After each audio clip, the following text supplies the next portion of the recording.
Hey ladies, welcome to this week's Tip Tuesday. I'm Jennifer McSweeney. Today in my tip, I'm going to show you how I make homemade brown breakfast gravy. It's quick and easy, and with a little bit of practice you can be a pro in no time. If you are interested in seeing more quick and easy cooking tutorials like this for things that I make, just leave some comments down below. Let me know if you're interested in that and I can work on some more for the future. Thought that might be something just to change it up a little bit. If not, that's okay too. Not going to hurt my feelings one bit. But let's go ahead and get to the video of how I make homemade brown breakfast gravy. Alright ladies, you see in my skillet I have put some oil in here. It's just enough to cover the bottom really well, as you can see. I don't really do measurements with my gravy, but you can use any kind of oil, vegetable oil, canola oil. This actually happens to be soybean oil because that's what I have. If you have leftover bacon grease, that works wonderful. I like to save my bacon grease in a jar in the refrigerator because it gives it just a much better flavor. I'm going to turn my heat up to about a medium-high heat, and to this oil we're going to add some salt and some pepper, and just enough to taste. However much you want. You just want it to have a little seasoning to it. And then we're just going to let our oil heat up a little bit. And if you also, a lot of times I like to fry sausage, and then after I'm done frying the sausage, I will make my gravy right in the same skillet that I've taken the sausage from, using the drippings that are around the edge of the skillet. I'll incorporate that into it, and the leftover grease that's in there.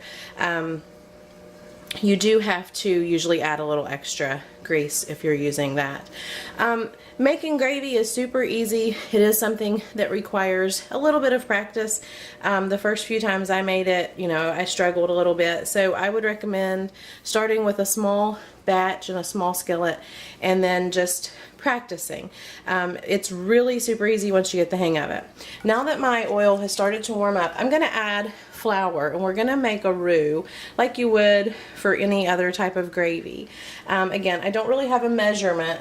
I just put it in until I can kind of eyeball what I want it to look like. It doesn't matter if it's self-rising flour or all-purpose flour. I have both, and I use both, just depending on what I grab at the time. And you want your gravy to be you want it to be kind of probably a pudding consistency. You want it to be a little thick, or your roux, You want it to be kind of thickened, not still liquidy like the grease, of course, but you still want to be able to move it around in the pan really well. So I just add flour till I feel like I get it to that thickness. You can see how this is kind of thickened up, but it's still moving around really, really well in the pan. The more roux you have, the more oil and flour that you have, the more gravy you're going to end up with. So now I've got this to about where I want it. It's still thin. You can see like I'm moving it around really, really well, but it's not too thin. And now here's where the waiting part happens. You can turn your heat up even a little bit, and you just want to let it brown. A lot of people like their gravy on the pale side, and if that's the case, then you just want to let this cook for a minute or so, and then you'll go on to your next step. We like our gravy brown, and so what I do is I let it sit here and cook. You can see how it's starting to brown up, and I'll stir it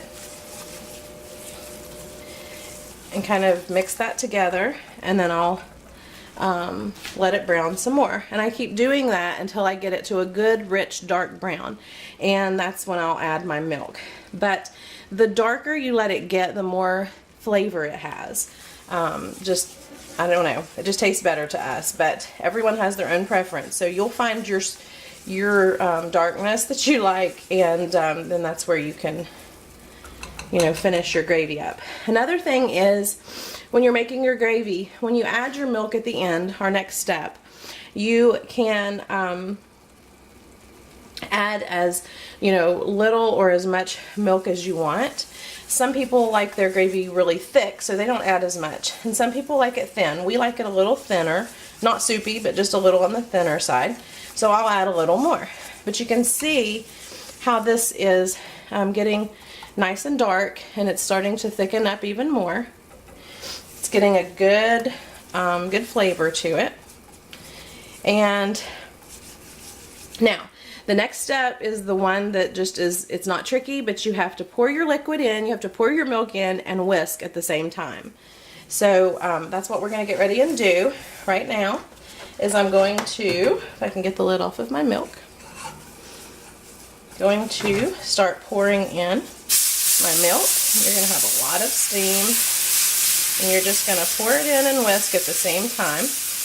This just helps you not to have the lumps and all that stuff. And you're just going to keep stirring. It's going to start thickening instantly and turning into your gravy.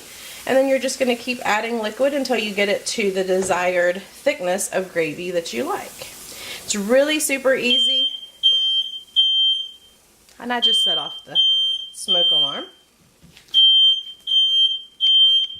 because I should have had my vent on my stove. That's funny. Okay, it's real life, people. It happens. You get some flour that is browning, and it sets off my sensitive smoke detectors. But you can see that this has thickened up, so I'm going to keep thinning it down till we get it to where we like it. You may like it thick like that, and that's perfectly fine. At this point, the gravy is done, except for just getting it to the consistency that you want. So with a whisk, I found that that works the best, is you just keep stirring and adding liquid until you get it to the thickness that you desire. This gravy looks really good. If you are interested in seeing more little simple tutorials like this, like maybe how I make my homemade biscuits, or how I do my bacon in the microwave, or anything like that, leave comments below and let me know that you'd like to see that.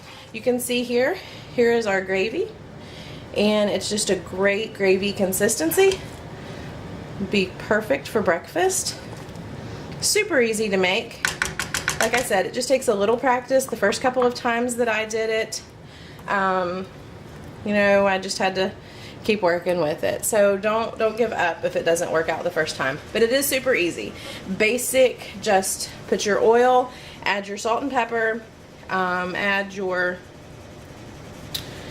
flour until you get it to the, you know, just a nice, I call it a pudding consistency, and then let that brown to your desired color.